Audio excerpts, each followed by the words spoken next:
Mr. Nastevičs, I would like you to describe about I don't know if it is the correct word that I'm going to use, the direction of the traditional religion in the Baltic Sea, in your country, Latvia. What's going on with the resurrection of this religion? Our religion is called Dievturība, and we are celebrating our 100th anniversary since this name began used. We will celebrate it after 3 years. And currently in our country, there is regulation about religious unions that is not very equal towards us. We sent proposals to our parliament of the Republic of Latvia to revise some laws about the rights of religious unions. And now our proposals have been passed to committees which are responsible for these issues. And next step is for these committees to review and to discuss on the topics. However, in this autumn, in October, there is new election of our parliament. So it depends on how fast these deputies work, and we hope for the best. There are 3 amendments that we have proposed. One is in the civil law about the rights to do the wedding ceremony with legal consequences. So the priest or the celebrant can do the ritual and it becomes a legal marriage. The second is the law on religious organizations, and that is mainly about the education and the possibility of choice to choose from the ethics, the Christian faith, and Dievturība as an option what to learn at the school. And the third law is about the holidays. So the law currently has, so to say, national or politic holidays, and there are exactly 8 dates in a year which are religious holidays. These dates are based upon Christian calendar and their celebrations. And there is an exception now in this law for Orthodox Christianity, which do celebrate their festivals according to the not Gregorian but Julian calendar. So they can have this holiday upon their calendar. What we propose is that we can celebrate our 8 festivals around the year when we do need them. However, we may work on those dates when others are celebrating their festivals. So these are 3 laws that we are having these proposals in committees now. So, what is your relationship with the Latvian church? Do they accept you? Do they put obstacles on this recognition of your religion? Well, this year we had already once passed these proposals and they were rejected in the parliament at first. And it seems that there were some obstacles made for that. But since then we reapplied again. And so now they have been getting a bit better than the first time. It is clear that in Latvia, we have many religions, not only Christianity. We have our own Latvian religion, which is Dievturība. We have also others like Buddhists, Hinduists. We have also Islam. And it's natural that in this diversity, each should be able to profess their religion. But especially, I believe that it is the case when this is only place in the world where Dievturība can feel at home. So it should be natural that we have at least equal possibilities and rights than other religions which are guests in our country. So how would you describe this traditional religion? I would like to a short history of your religion. The first thing is that Dievturība is contemporary continuation of the Latvian religion since the ancient times. Christianity began its spread in Latvia. Then Dievturība was not called in that time with this name. However, the rituals stem back in ancient times. In the 19th century, the second quarter, Christianity began to spread across the minds of usual Latvian people. In the mid of the 19th century, the Latvian national awakening happened. So people started to be aware of their roots and also of the spiritual roots. During that time, people started to collect the holy hymns, the songs, the myths, the folk tales, and all what is connected with the sacred Latvian-ness. Then in the beginning of the 20th century, Latvia got its independence. The Republic of Latvia was established. And naturally, soon after, the consequences of war were cleaned up in the cityscape. They also began to systematize our own spiritual values and the system. So it was in 1920s exactly when Dievturība got its name, and when the first religious organization was established as a religious union to Latvia. And then since the 20s and 30s, many rituals were developed further.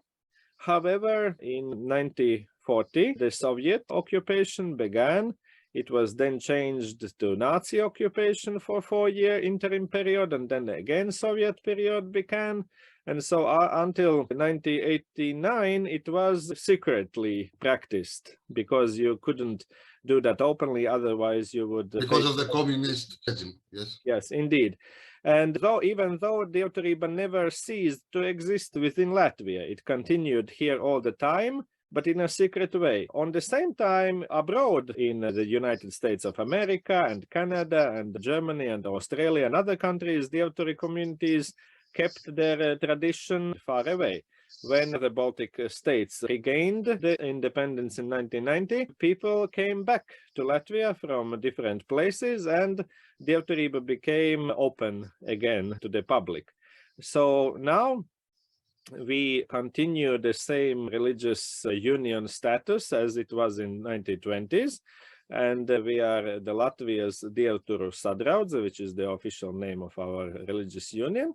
We keep continuing our tradition, and soon we will celebrate the 100th anniversary of the word Dievturība in 2025, and that's why we are collecting the legacy and many historical materials to celebrate this special occasion, not only here in Latvia, but also with our friends and also in Greece, who keep their spiritual tradition. And we are very happy to know that we are not alone in Latvia. There are many people, many communities that also cherish this heritage of spirituality.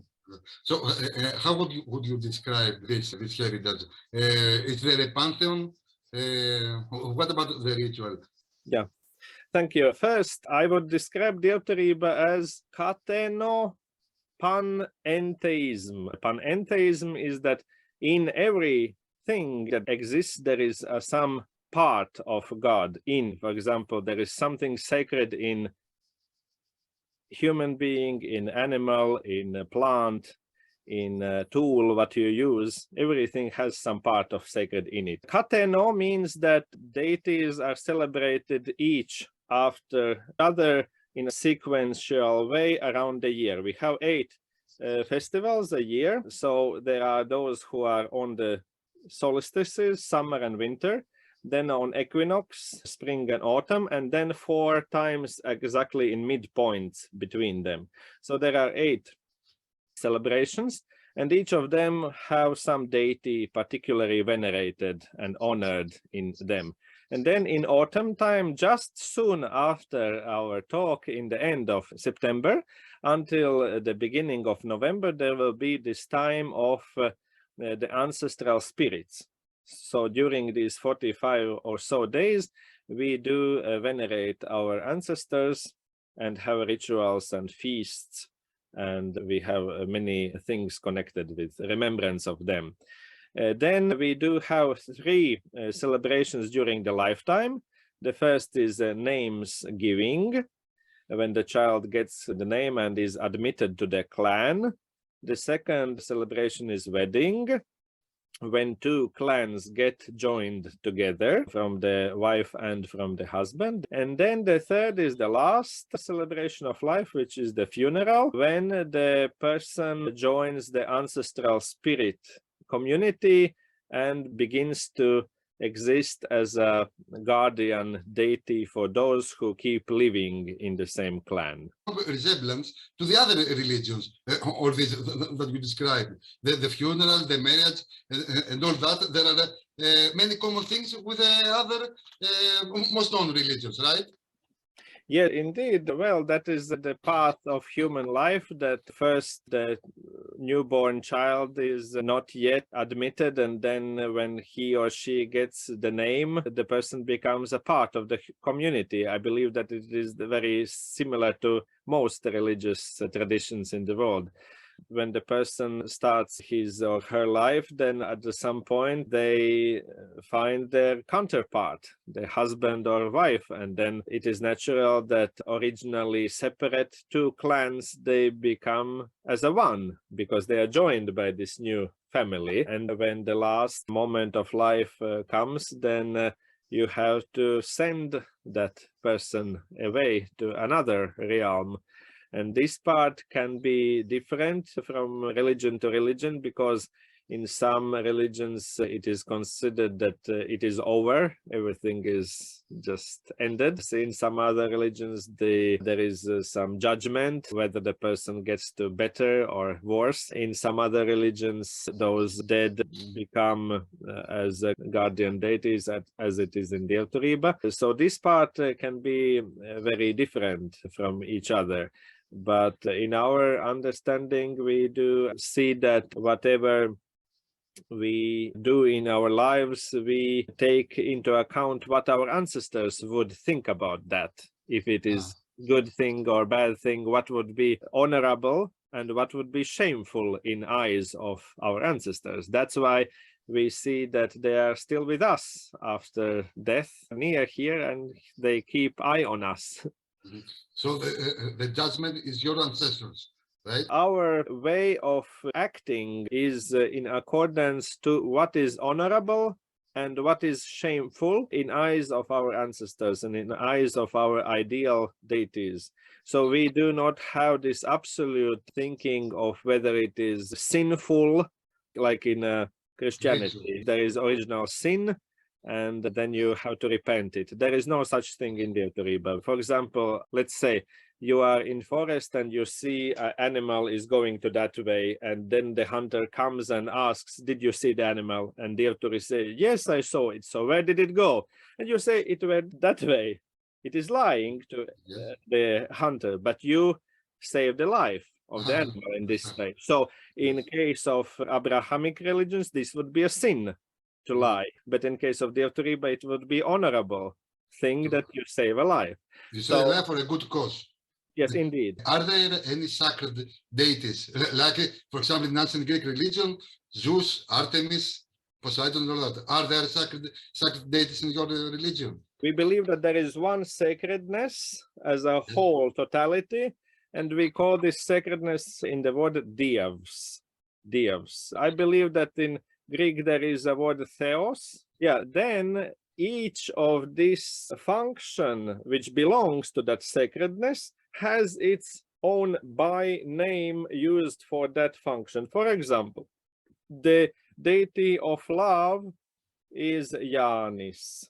The deity of women and the earth, so the mother earth, the material world, she is Mara. So the deity for the good harvest is Yumis.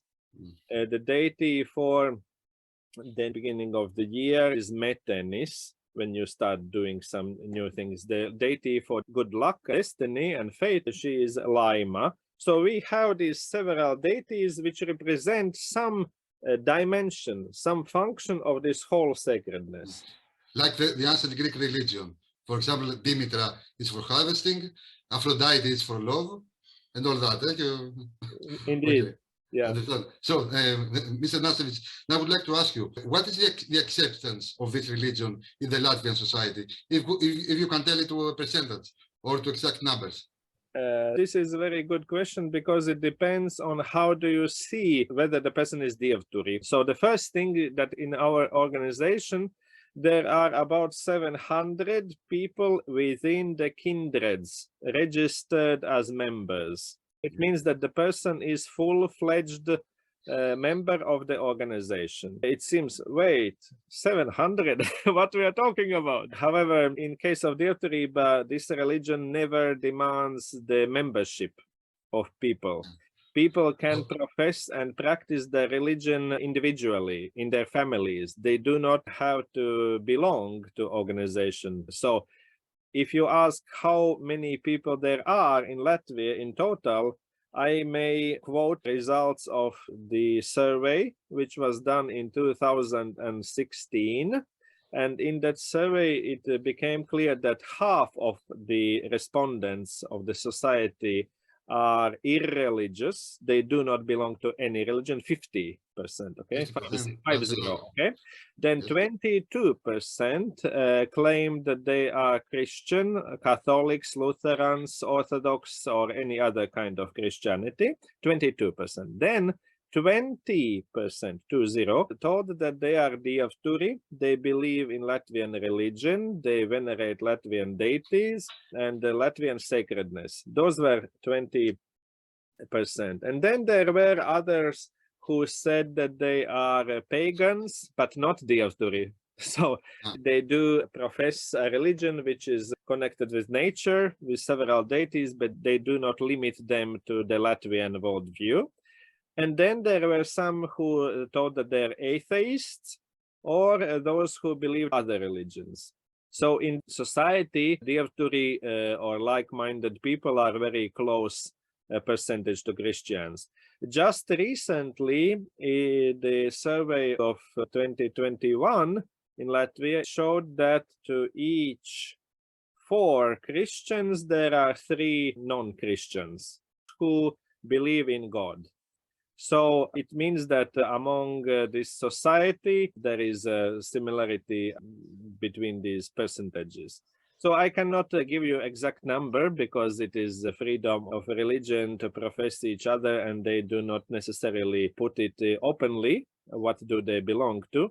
But it is clear if you would visit Latvia during some celebrations of Dievturi, which is Jāņi in summer solstice or Ziemassvētki in winter solstice, you would notice how many people are celebrating. Just to give an example, in summer solstice, if you would happen to visit Riga or any big city, you would notice that in the morning, because this celebration starts from the late evening to the next sunrise, so in early morning, you would notice no much people in cityscape. Why? Because they have been celebrating in their countryside with their relatives, with their friends, this festival.